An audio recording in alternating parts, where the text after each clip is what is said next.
Vamos iniciar o capítulo 6 falando sobre a educação informal. O homem precisa ser socializado para sobreviver, o que é feito mediante a educação que é recebida das pessoas que vivem ao seu redor, o seu grupo que te pertence, né? Tendo um intenso processo de aprendizagem, desde que nasce e que se termina quando morre. Então aqui ele prioriza falando sobre... Ele foca mais falando de como é necessário, né, o homem se socializar para ele poder sobreviver no meio da comunidade. Boa parte desse processo, ele não é percebido. Então, essa educação informal, a maioria das vezes, ela não é percebida, enquanto se realiza ela. O comportamento da criança, ela vai sendo modelado por meio de repetição, inicialmente de uma maneira exterior, como um exemplo, imitando o pai lendo um jornal. Então, aqui o que a gente entende? Que boa parte, né, dessa educação informal, ela não é percebida e ela de início, né, a criança ela vai sendo moldada, imita o pai, imita a mãe numa fala, num gesto, às vezes até mesmo alguma palavra ela ouve o pai falar, ela repete. Então ela vai adquirindo essa educação informal dessa maneira. Às vezes os modelos são impostos por meio de sanções familiares ou até mesmo, né, pela legislação, como exercida pela religião. A família, ela é uma instituição, né, social historicamente situada, sujeita à mudança de acordo com diferentes relações estabelecidas entre os homens. Na comunidades tribais, né, aprende imitando os adultos nas atividades diárias de manutenção da existência, que nem sequer é tarefa exclusiva dos pais, na verdade. Todos na tribo são agentes de processo.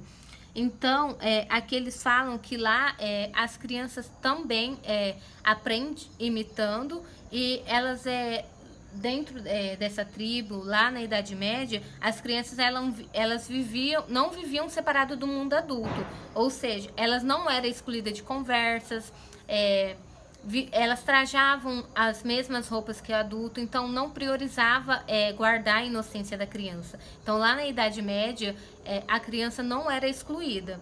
Os nobres, né, eles ensinavam as boas maneiras, mas os demais viviam dessa maneira. Também fala, é bom a gente citar aqui também, que essa diferenciação entre o adulto, né, e a criança existiam sim dentro da escola também. Tanto que adultos, jovens, crianças, todos aprendiam dentro da mesma sala e só tinham em comum mesmo a vontade de aprender. Fora isso, todos eram ensinados dentro da mesma sala, da mesma maneira, não tinha essa separação. A criança naquela época, né, não era vista como prioridade. É evidente que as funções de família dependem do lugar que ela ocupa, tanto o meio social, tanto o seu meio econômico. Lá no século XV até o século XVIII, desenvolve-se, além do sentimento de infância, um novo sentimento da família. Como a gente pode perceber aqui na imagem, nessa época as crianças já eram fotografadas com a família já entrava, né, restringindo no núcleo da família conjugal. Aqui a gente pode registrar, né, a mudança já abundantemente das pinturas, né, de cena de família, com frequência ambientadas no interior de sua residência. Então, nessa época aqui, já começava a ter um maior cuidado, né, com em não corromper a inocência infantil. Como podemos ver, é evidente que a função da família depende do lugar que ela ocupa, social e econômica. A família é importante, né, no processo de socialização, ensinando informalmente o que a criança deve fazer, dizer ou até mesmo pensar. Não significa que não resta, né, ao indivíduo liberdade alguma para agir as suas influências. Portanto, a família é um local privilegiado desse desenvolvimento humano, ou seja, a família vai ser sim um meio mais privilegiado de passar essa educação, mesmo que seja informal, mesmo que seja de uma maneira que não é percebida, mas a família está sim presente nesse meio. Agora a gente vai dar início ao meio de comunicação em massa. Boa noite. Os meios de comunicação de massa. Comunicar é tornar comum, isto é, saber a todos ou a muitos. A comunicação determina a passagem do indivíduo ao coletivo, condição de toda a vida social, além de promover a socialização, concorre para a formação da identidade por meio do qual o homem adquire em troca de mensagens e de troca de palavras. Nesse trecho, a gente vê que a comunicação ela tem a ver muito com a socialização, como na educação informal. Porém, essa socialização ela se dá nunca por meio de um indivíduo só, mas sim de um indivíduo num coletivo. Ou seja, a partir do momento que eu estou conversando com uma pessoa, já estou trocando informações, mensagens, vivências e etc. No segundo trecho fala, né? Com o desenvolvimento dos meios eletrônicos de comunicação, muitos estudiosos têm se ocupado com a análise teórica do fenômeno de comunicação, sua natureza e consequências do seu impacto. Ou seja, os teóricos já afirmam que a comunicação de massa, ela tem sim um impacto tanto no mundo quanto no indivíduo. E com a criança, nós professores temos que pensar o seguinte, que tentar trazer o que tem de bom na comunicação e tentar peneirar as informações de acordo com o que de fato a criança precisa desenvolver, e não dos pais também não perpassar fazendo com que a criança fique à mercê de informações desnecessárias e que de fato vai atrapalhar ela na vida dela, né? Como acontece hoje em dia, né?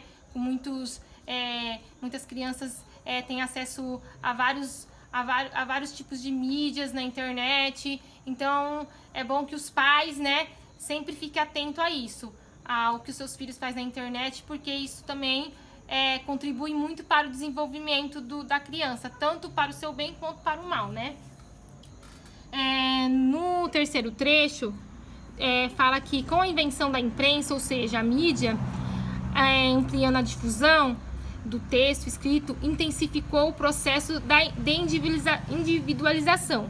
Isso se dá porque a leitura, em um primeiro momento, é um ato solitário, ou seja, é muita informação, né? Aqui a mídia hoje em dia traz informações políticas, sociais e etc. Muita informação.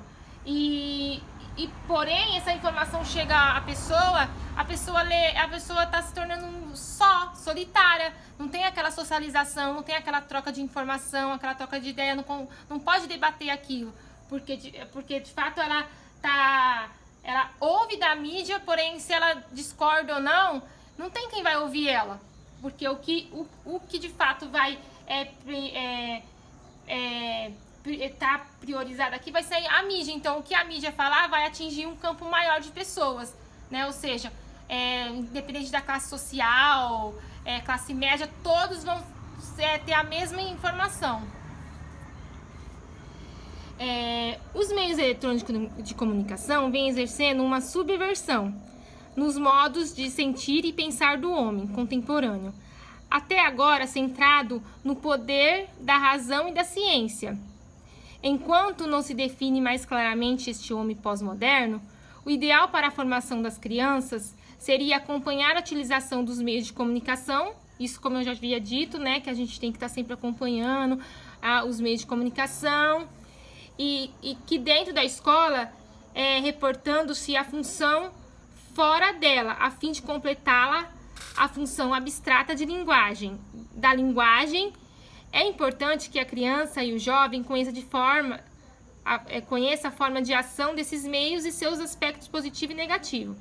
Ou seja, quando ela diz aqui subversão, o que a gente pensa? Que os valores estão invertidos. Às vezes eles querem, como a Eliana havia dito, que a gente vinha conversando, Às vezes eles querem passar, eles passam, a gente ouve aquilo, mas de fato sublinhar a mente aquilo que a gente quer passado pra gente não é a mesma coisa que é informado ali, né? Então, tipo assim, é aquela manipulação, né? Aquela coisa que vamos fazer com que todos abaixem a cabeça, é aquilo, tá tudo bem, isso tá certo. Às vezes a gente acaba até mudando de opinião por conta disso, mudando nossos valores, né? Às vezes coisas que a gente vem trazendo da infância, da família, é perdido por conta disso. E quando ela fala que enquanto não se define claramente este homem pós-moderno. Então, esse pós-moderno eu acho que como fala, é tanta informação, é tanta coisa que a gente não consegue definir o que de fato é este homem pós-moderno, o que de fato é o ser humano hoje em dia.